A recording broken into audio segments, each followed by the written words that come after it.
Imagine being the head of state of a newly formed and honestly incredibly fragile nation. You basically spent your entire day navigating these volatile political alliances, Hmm. strategizing military defenses against hostile neighbors. Neighbors who, frankly, actively want to wipe your city off the Yeah. map. Exactly.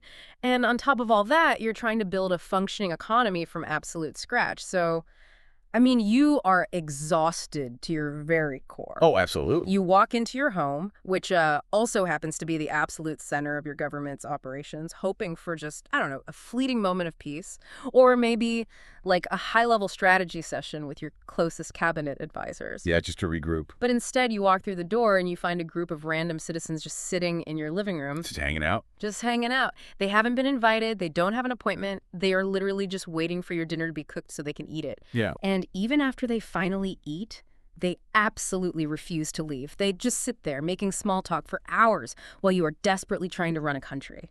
It sounds like a surreal, anxiety-inducing stress stream, Right. honestly. I mean, you'd assume security would just drag them out. Right. But if we look at the actual mechanics of historical governance, this isn't some hypothetical scenario. This is the exact, literal administrative nightmare that was unfolding in 7th century Medina. And if you're listening to this deep dive right now, I want you to really try and put that into a modern perspective, because it would be exactly like a group of random tourists walking past the Secret Service, strolling right into the West Wing of the White House, or, 10 Downing Street. Pulling up a chair in the Oval Office. Yes. Eating the president's lunch and just hanging out to shoot the breeze while the president is trying to draft executive orders or manage a geopolitical crisis. I mean, you literally cannot run a state like that. You really can't. Unrestricted access to the head of state's household doesn't just create, like, a mild social annoyance. It creates a ripe, really dangerous environment for total administrative chaos. Yeah. And, the abuse of proximity to power, which eventually leads to systemic breakdown. And that systemic breakdown is the exact entry point for the analysis we are unpacking today. So our mission today is to completely reevaluate a piece of historical text that is, well, it's almost always read through a purely religious or domestic lens. Almost exclusively, yeah. We were looking at a specific lecture by the scholar Allama Parvez, and he focuses on Surah Al-Ahzab, specifically verses 50 through 70. Now, historically, if you look up commentaries on these verses, they are usually framed as this list of private domestic rules for a religious household. Right. But the source material we are examining today argues the exact opposite. It does. The core thesis here is that reading this as domestic regulation is, well, it's a fundamental misunderstanding of what was actually happening on the ground. Okay. The argument is that this passage is actually a constitutional document. It is setting strict administrative, social, and security boundaries for a government institution. Wait, hold on. Let me stop you right there because I want to make sure I am framing this correctly for the listener. Yeah. Are you saying the Prophet's house in Medina shouldn't be viewed as like a private suburban family home? Exactly. It was the White House of its day. I mean, it was the operational center of a functioning city-state. Wow. Okay. The people living there were public officials by default. So the people visiting there were engaging with the state apparatus, not just dropping by a buddy's house. Okay, if I'm playing devil's advocate here, because I'm sure someone is thinking this, if you are building a new society based on brotherhood and egalitarianism and faith, putting up strict operational boundaries between the leader and the people seems, I don't know, counterintuitive. It does feel that way. Doesn't that risk making the leadership look elitist or disconnected? Like, why couldn't he just tell them, hey guys, I'm busy, please leave? And that is the exact tension that makes this so fascinating. Because to understand why the state had to intervene, we have to look at the baseline of the society they were building this government within. Okay. We're talking about the period often referred to as Jahiliyyah in pre-Islamic Arabia. Which usually just gets glossed over as, the age of ignorance. But what did that actually mean for the daily mechanics of life, like practically? Practically, it meant a society driven entirely by tribal customs, blood feuds, and a deeply, deeply ingrained culture of unconditional desert hospitality. Ah. In a harsh desert environment, turning someone away from your tent wasn't just rude, it was practically a death sentence for them.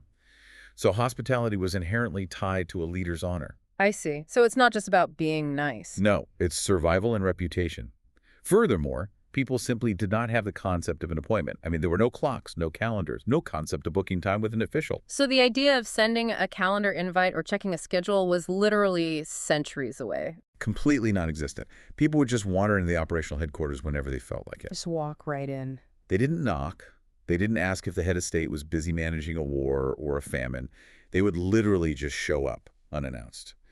And sometimes they would arrive hours before mealtime and just sit around waiting for the food to cook. Oh my God. And the prophet couldn't just kick them out because of that immense cultural baggage of hospitality. Precisely. He was bound by immense personal hospitality and the cultural expectations of being a tribal leader. He was reportedly incredibly shy about asserting his own personal boundaries in this specific way. That sounds miserable, honestly. It was. He would just endure the loitering, even as it severely compromised his ability to function.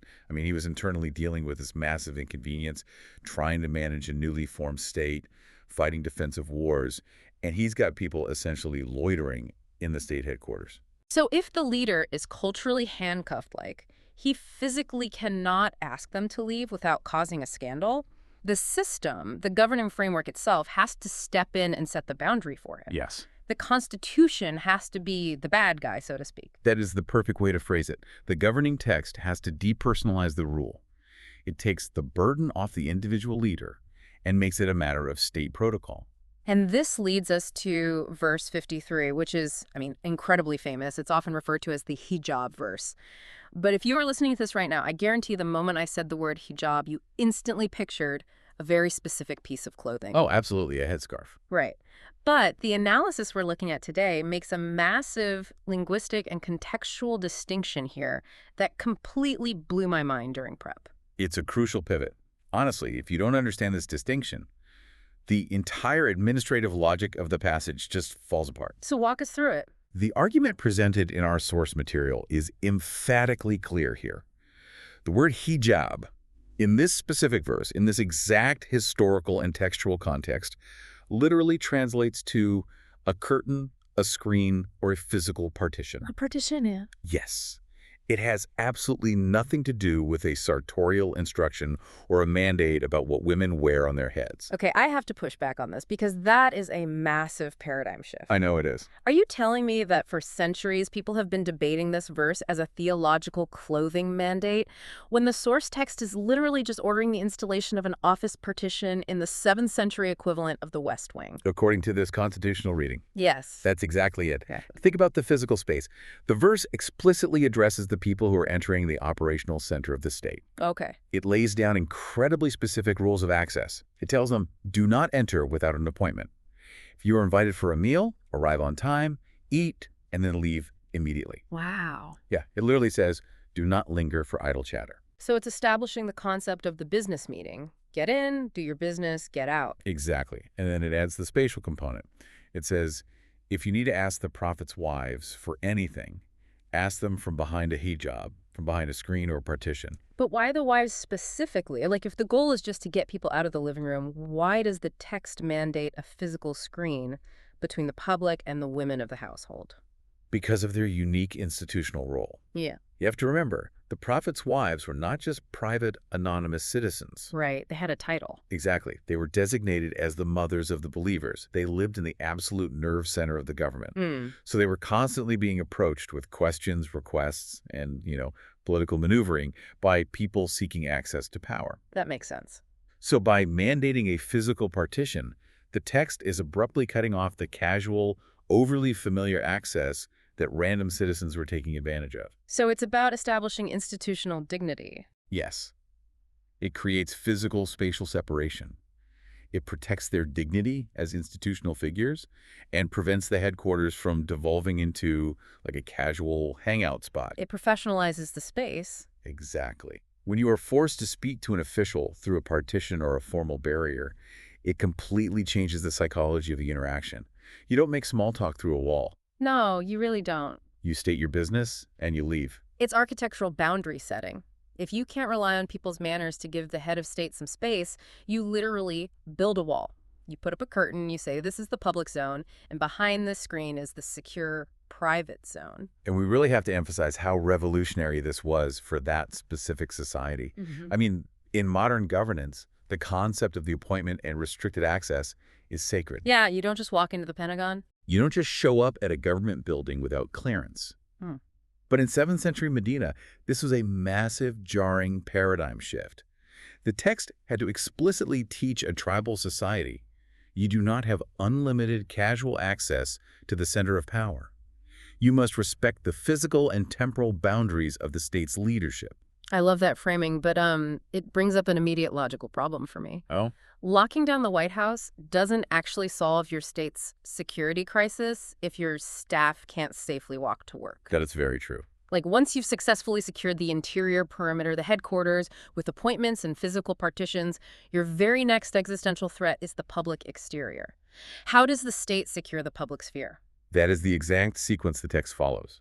And to understand the solution, we have to paint an accurate picture of what the public streets of Medina were actually like at this time. Right, because if I'm a listener, I might just assume Medina was this fully secure, homogenous, peaceful utopia where everyone agreed with the government. Right, like everyone is holding hands.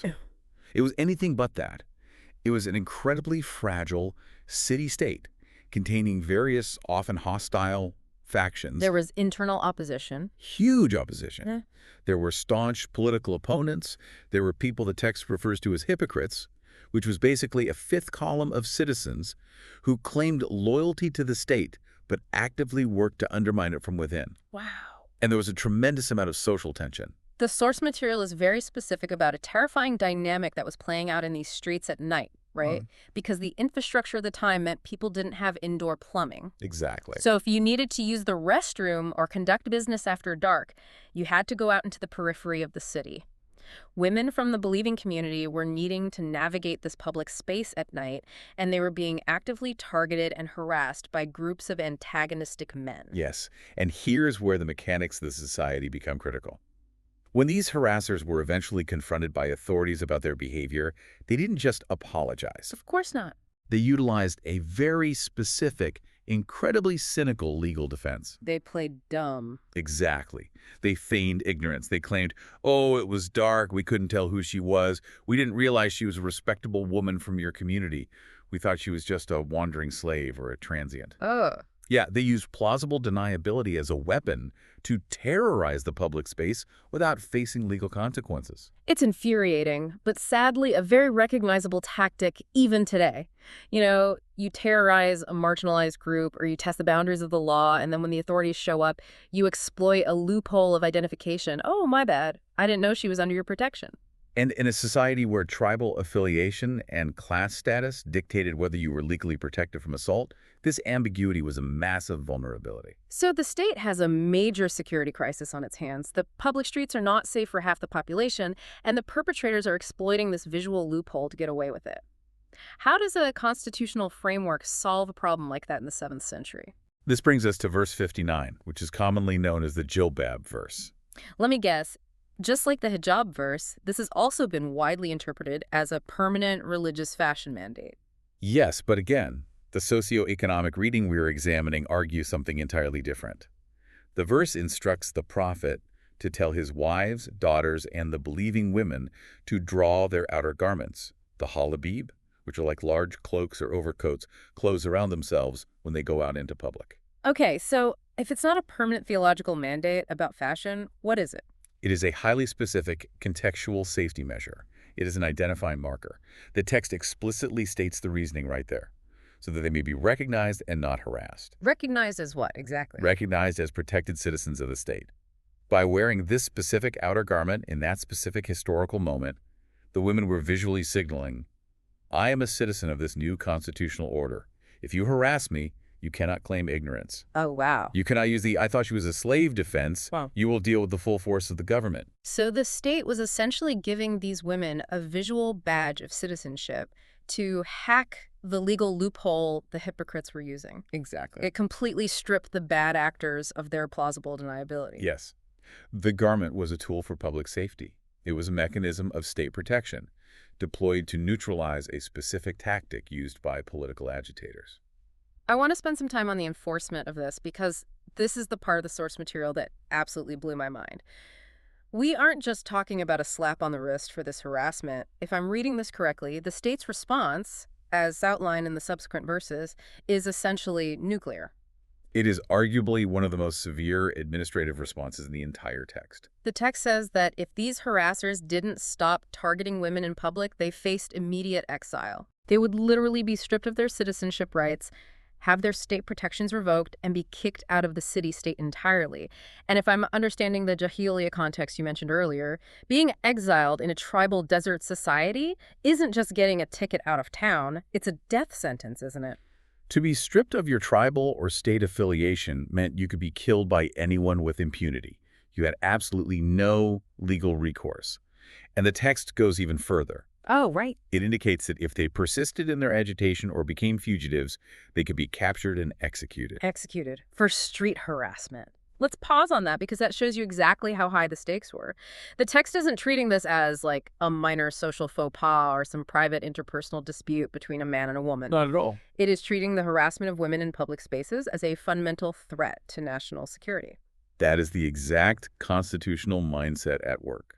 It is an act of treason against the social order. If a citizen cannot walk down the street safely, the state has failed. The monopoly on violence has been compromised. So the state is saying, put on this specific cloak so we can definitively identify you, and if anyone touches you after that, we will literally dismantle their lives. Which brings us to a really profound realization about how we interact with history. If you're listening and you've always read these verses purely as a religious wardrobe checklist, you completely miss the profound administrative logic at play. Yeah, the whole picture shifts. You miss the image of a government aggressively engineering safe public navigation for its citizens. Okay, so let's track our progress here. We have secured the operational headquarters with physical partitions and strict appointment rules. Check. We have secured the public streets by neutralizing the plausible deniability of harassers with visual markers, backed up by massive legal deterrence. But as I'm thinking about this, walls and threats of exile only stop physical threats. That's true. You cannot sustain a state, especially a fragile one, with just physical perimeters. A system requires something even more foundational to function, doesn't it? It requires reliable data. It requires functional communication. Exactly. A state can survive a physical attack, but it cannot survive the corruption of its own information network. Which brings us to the third pillar of this social architecture, the principle of qual sided, found in verse 70. Quas sadid. The text translates this as mandating the believers to speak a straight, correct word. Now, on the surface, that just sounds like a generic moral platitude, like, hey guys, be honest, don't lie. But the source material treats this as something much more systematic. It treats it as the absolute bedrock of governance. Think about the vulnerabilities of the Medina city-state we just described. You have hypocrites, you have external enemies waiting for a moment of weakness, you have a fragile new community trying to build trust. Right. In that environment, what is the most dangerous weapon? It's not necessarily a sword, it's a rumor, it's a whispering campaign. The source material is so vivid on this point. It describes the absolute poison of false accusations in a society without, a formal investigative bureau. Yeah, they didn't have forensics. Someone sees someone else, makes an assumption based on a partial truth, leans over and whispers, hey, I saw so-and-so doing this. Don't tell anyone, but I'm just letting you know. And by sundown, the entire city is echoing with a baseless rumor that destroys a person's reputation, or worse, destabilizes a fragile political alliance. And the text recognizes how fundamentally destructive this is to the fabric of a society. If you look at the broader legal framework of this time, the penalty for false accusations, specifically slander against a person's character, was incredibly severe, 80 lashes. Wait, 80 lashes? That is a brutal punishment. That equals or even exceeds the punishment for major physical crimes. Why do you think that is? Because a rumor rots the system from the inside out. If someone stabs you, it's a localized crime. But if someone destroys the trust in the legal system through perjury or slander, the whole society collapses. Precisely. A state relies on trust, on justice, on clear communication to mediate disputes. If the communication network is corrupted by hidden agendas, manipulation, and falsehoods, the entire constitutional order collapses. Yeah. You cannot have a functioning court of law if people do not speak qual sidid. As I was reading through the notes you sent over for this deep dive, there was this one detail that really stuck with me, and I want to see if I'm understanding it correctly. The author brings in this architectural analogy regarding the Wazir Khan Mosque in Lahore. Ah, yes, the rear wall. Right. It's this massive, towering brick structure built centuries ago, and architects apparently marvel at it because it is built perfectly straight. It is completely plumb. There is zero deviation, None at all. no curves, no hidden angles, no subtle bulges. It is structurally true. And the author uses this to explain Qual Sadid. He's saying that is what your speech must be to sustain a state. It is a brilliant visual metaphor. Quality is communication with no curves. No hidden angles, no subtle manipulation where you say one thing but actually mean another to gain political leverage. It is speech that is structurally sound. You aren't speaking to maneuver yourself socially or protect your ego. You are speaking to serve the clarity and stability of the system itself. Think back to the hypocrites harassing the women in the street. Their whole defense was built on crooked speech. Oh, we didn't know. It was dark. Yeah, that's so true. It was a lie wrapped in an excuse designed to manipulate the legal code. Qual Sadid is the structural antidote to that. It demands unambiguous, purposeful honesty. You cannot build a just society, you cannot operate a fair legal system, and you certainly cannot run a headquarters if the citizenry is engaged in constant low-level deception. It's fascinating because it removes the sentimentality from honesty. It's not just don't lie because lying makes you a bad person. It's don't lie because ambiguous speech introduces structural vulnerabilities into the state apparatus. Exactly. Yeah. It recognizes that morality isn't just about what's in your heart. It's about the tangible structures you build to allow good people to live safely and leaders to lead effectively.